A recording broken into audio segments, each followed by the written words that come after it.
Good morning, सुप्रभात, राम राम सभी को। आज 3 मार्च की सुबह 7 बज चुके हैं। उमंग क्लासेस जीकेपी पर मैं मनीष सिंह रोज की तरह 7 बजे हम लोग मिलते हैं और देखते हैं कल के दिन के कौन से प्रमुख करंट अफेयर्स के सवाल हैं।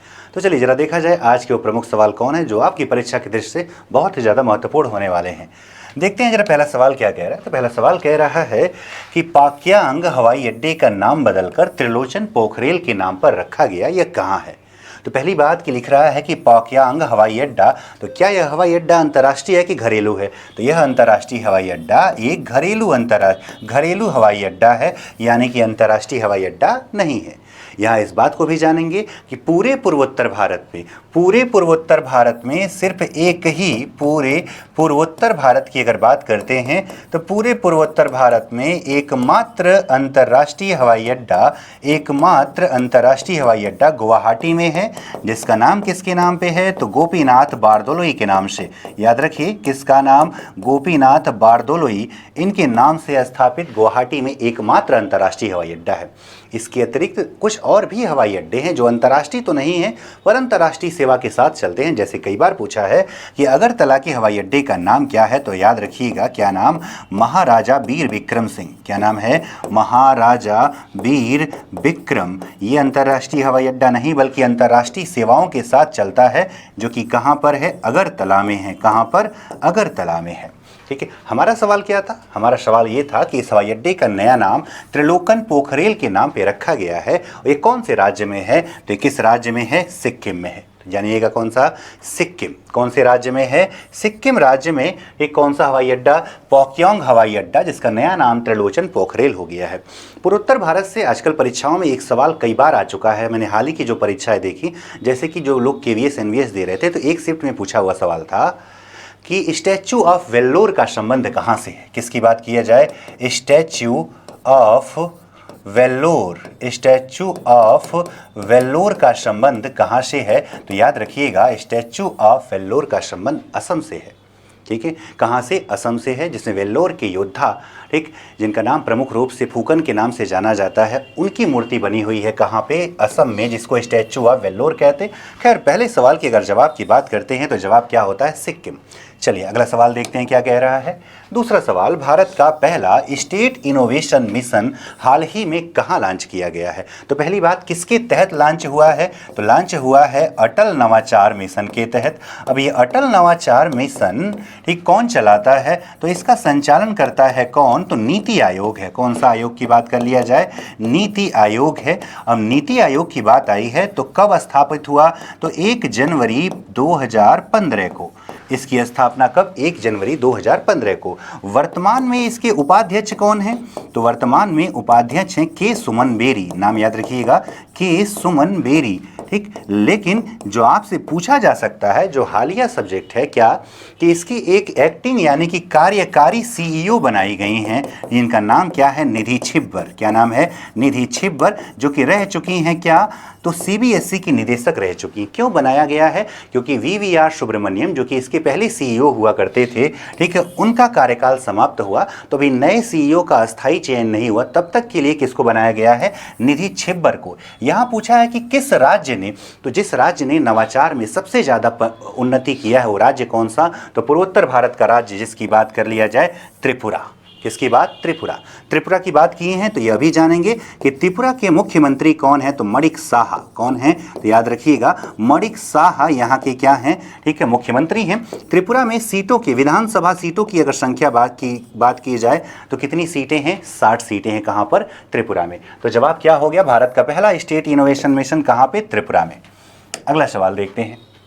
फरवरी 2026 के दौरान भारत सरकार द्वारा जीरो प्राइस नामक पुरस्कार प्रारंभ किया गया, यह किस क्षेत्र में। तो पहली बात जानिएगा कि जीरो प्राइस किससे जुड़ा हुआ है, तो प्रदूषण मुक्ति से। किससे, प्रदूषण मुक्ति में जो लोग प्रयास करेंगे उन्हें पुरस्कार दिया जाएगा। जीरो प्राइस, प्रदूषण आ ही गया तो आप खुद ही जवाब लगा सकते हो, जवाब क्या हो जाएगा, पर्यावरण। पर्यावरण में एक प्रमुख पुरस्कार दिया जाता है वृक्ष मित्र। कई बार पूछा गया है, ठीक है, वृक्ष मित्र पुरस्कार का संबंध भारत में किससे है, तो पर्यावरण से है। इसके अतिरिक्त अंतर्राष्ट्रीय स्तर पे कुछ प्रमुख अगर पुरस्कारों की बात करें तो विटली अवार्ड, याद रखिएगा विटली अवार्ड, इसका भी संबंध किससे है, तो पर्यावरण से है। ठीक, पर्यावरण की बात आई है तो कुछ और तथ्य भी जानेंगे। आपसे पूछेगा कि भारत के जल पुरुष कौन हैं, कई बार पूछा जा चुका है। ठीक है, तो आप किसका नाम बताएंगे? राजेंद्र सिंह का। किसका नाम? राजेंद्र सिंह का नाम किसके रूप में? जल पुरुष। तरुण भारत संघ जिसकी संस्था है। अगर पूछता है कि भारत का टाइगर मैन कौन है, यानी कि अगर पूछा जाए कि टाइगर मैन किसको कहा जाता है, तो नाम याद रखिएगा कैलाश सांखला। किसका नाम याद रखना है? कैलाश सांखला का नाम याद रखना है। इसी प्रकार से एक और सवाल पूछ सकता है कि भारत के आइस मैन किसको कहा जाता है, तो भारत का आइस मैन किसको कहते हैं? चेवांग नारफेल को। याद रखिए नाम, चेवांग नारफेल, जिन्होंने लद्दाख में कृत्रिम ग्लेशियर बना दिया।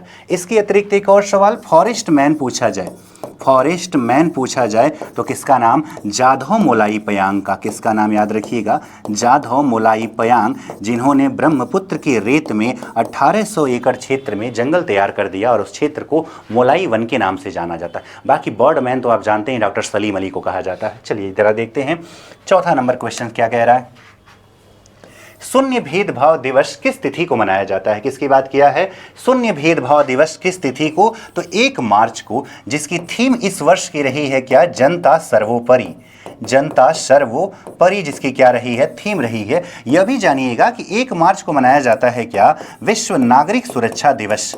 विश्व नागरिक सुरक्षा दिवस भी मनाया जाता है। कौन सी तारीख को? 1 मार्च को ही। और ये किससे संबंधित है? तो ये आपदा से सुरक्षा की बात करता है, वैश्विक लड़ाइयों से सुरक्षा की नहीं। उसी के तहत यह भी जाने कि 4 मार्च को भारत भी मनाता है क्या? राष्ट्रीय सुरक्षा दिवस। 4 मार्च को भारत क्या मनाता है?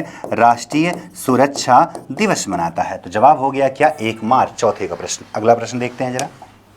5 नंबर कह रहा है कोल्ली हिल्स में पहला डार्क स्काई पार्क शुरू किया गया। पर्यटन को और ज़्यादा बढ़ाने के लिए तमिलनाडु राज्य ने कौन सी पहाड़ियों में? कोल्ली हिल्स में। कौन से राज्य से जुड़ा है? तमिलनाडु से। तो शुरू किया है पहला डार्क स्काई पार्क। याद रखिए तमिलनाडु का पहला डार्क स्काई पार्क है। अगर सवाल ये आ जाता है कि भारत का पहला डार्क स्काई पार्क, तो आप जवाब दीजिएगा कौन सा? पेंच टाइगर रिजर्व। पेंच टाइगर रिजर्व। ठीक, तो पेंच टाइगर रिजर्व की अगर बात किया जाता है तो पेंच राष्ट्रीय उद्यान तो 2 राज्यों में है, मध्य प्रदेश में भी और महाराष्ट्र में भी। लेकिन ये कौन सा भाग वाला? महाराष्ट्र भाग वाला। कौन सा? महाराष्ट्र भाग वाला। ठीक है, तो वहां पर शुरू किया गया भारत का पहला, ठीक, डार्क स्काई पार्क। लेकिन सवाल ये था कि कोल्ली हिल्स में, तो कोल्ली हिल्स का संबंध कहाँ से है? तमिलनाडु से है। कहाँ से? तमिलनाडु से है। तो जवाब क्या हो जाए? तमिलनाडु हो जाए। ठीक, अगला प्रश्न देखते हैं जरा। Global textile conclave. टेक्सटाइल का तात्पर्य यह है कपड़ा उद्योग में, ठीक है, प्रौद्योगिकियों के विकास के लिए। तो पहली बात कि मंत्री कौन है? केंद्रीय मंत्री हैं इसके कौन? गिरिराज सिंह हैं। कौन है? गिरिराज सिंह। तो गिरिराज सिंह ने टेक्सटाइल कॉन्क्लेव में बोलते समय ये बताया कि भारत में अब जो है प्रौद्योगिकियों के विकास के लिए 1500 करोड़ का और निवेश किया जाएगा, जिससे कि कपड़ा उद्योग को और ज़्यादा क्या मिले? बढ़ोतरी मिले इससे। और ये हुआ कहाँ पर है? तो हुआ है हरियाणा की कौन सी जगह पे? तो भिवानी में। हरियाणा की कौन सी जगह पर? भिवानी में। बाकी आप जानते हैं कि जब हम बात करते हैं कपास की, तो कपास के उत्पादन में भारत का स्थान पहला है। कपास के उत्पादन की बात कर रहे हैं, कपास के उत्पादन में भारत का स्थान पहला है। और कौन सी मृदा में कपास का उत्पादन होता है? तो काली मृदा में होता है। इसीलिए काली मृदा को एक और नाम से भी जानते हैं, कपासी मृदा भी। नाम से स्पष्ट हो जाए। इसके अतिरिक्त बाकी आप जानते हैं काली मृदा को हम लोग रेगुर भी कहते हैं, चेरनोजम भी कहा जाता है, सेल्फ कल्टिवेटेड भी कहा जाता है। और काली मृदा दक्कन के क्षेत्र, दक्कन का क्षेत्र का तात्पर्य है गुजरात और महाराष्ट्र वाले क्षेत्रों में। तो कपास का उत्पादन भी कहाँ? तो कभी महाराष्ट्र आगे कभी गुजरात, लेकिन इस साल की रिपोर्ट में गुजरात आगे है, ठीक, कभी महाराष्ट्र कभी आगे रहता है। जवाब हो जाए 6 का ही। अगला प्रश्न देखते हैं 7वां नंबर। पद्मश्री पुरस्कार विजेता टी.के. उम्मन का निधन हुआ है, वो कौन थे? टी.के. उम्मन, जिनका जन्म जो है 1937 में त्रावणकोर रियासत में हुआ था। और अब त्रावणकोर रियासत तो रह नहीं गई, तो राज्य कौन सा पूछे? तो कहाँ से संबंधित हैं? केरल से, जो कि समाजशास्त्र से जुड़े हुए, यानी कि ये भारत के महान समाजशास्त्रियों में गिने जाते हैं। अंतर्राष्ट्रीय समाजशास्त्र के संगठन के 12वें अध्यक्ष भी रह चुके हैं। अभी 26 फरवरी को इनका निधन हो गया है। तो टी.के. उम्मन का संबंध किससे है? समाजशास्त्र से है, जिनको क्या मिल चुका है? पद्मश्री भी मिल चुका है। ठीक, वैसे इस वर्ष की अगर बात करें 2026 में पद्म पुरस्कारों की अगर बात किया जाता है, पद्म पुरस्कार, तो पहला सवाल तो यही आता है कितने लोगों को मिला? तो आप कह देना कितने लोगों को? 131 लोगों को। इस 131 में से 5 कौन हैं? तो 5 हैं पद्म विभूषण हैं। ठीक, 5 हैं पद्म विभूषण, 18 क्या हैं, तो 18 हैं, ठीक है, नहीं 13 हैं, ठीक, 13 जो हैं ये क्या है, तो 13 हैं पद्म भूषण, क्या हो जाए, पद्म भूषण हो जाए। बच गए कितने, तो 113 बच गए, 113 क्या हैं, तो पद्मश्री हैं। कौन है, पद्मश्री। बाकी आप जानते हैं पद्म विभूषण में एक महान नाम धर्मेंद्र सिंह देओल, जिनका हाल ही में निधन हो गया, तो मरणोपरांत उनको पद्म विभूषण से सम्मानित किया गया। ठीक, बाकी क्रिकेटर एक चर्चा में रहते हैं रोहित शर्मा, और भारतीय महिला क्रिकेट टीम की कप्तान हरमनप्रीत कौर, इन दोनों लोगों को क्या मिला है, पद्मश्री मिला है। चलिए अगला प्रश्न देखते हैं जरा। नेक्स्ट पॉइंट, किस स्थान पर गूंज 2026 युवा महोत्सव आयोजित किया गया, तो गूंज युवा महोत्सव, तात्पर्य युवा नाम से ही है कि युवाओं के सभी प्रकार के विकास को ध्यान में रखते हुए, ठीक है, एक महोत्सव का आयोजन जिसका नाम गूंज रखा गया। इसका उद्घाटन किया था किसने, मनोज सिन्हा ने। अब आप खुद ही जवाब बता सकते हो कि मनोज सिन्हा का संबंध कहाँ से है, तो हमें पता है सर कि ये उपराज्यपाल हैं, कहाँ के, तो जम्मू कश्मीर के हैं। कहाँ के हैं, जम्मू कश्मीर के उपराज्यपाल हैं। तो जम्मू कश्मीर के जम्मू विश्वविद्यालय में गूंज 2026 युवा महोत्सव का आयोजन किया गया, जिसका उद्घाटन किसने किया था, उपराज्यपाल मनोज सिन्हा जी ने किया था। बात आई है जम्मू कश्मीर की, अभी चर्चा में बना है, क्यों बना है, 67 साल बाद कौन सा ट्रॉफी जीता है, तो क्रिकेट की एक प्रथम श्रेणी प्रतियोगिता जिसे हम रणजी ट्रॉफी कहते हैं, जम्मू कश्मीर ने 67 साल बाद पहली बार जीता क्या है, रणजी ट्रॉफी, इसलिए चर्चा में जम्मू कश्मीर बना हुआ है। बाकी अगर जम्मू कश्मीर के विधानसभा सीटों की बात करें तो कुल सीटें हैं 114,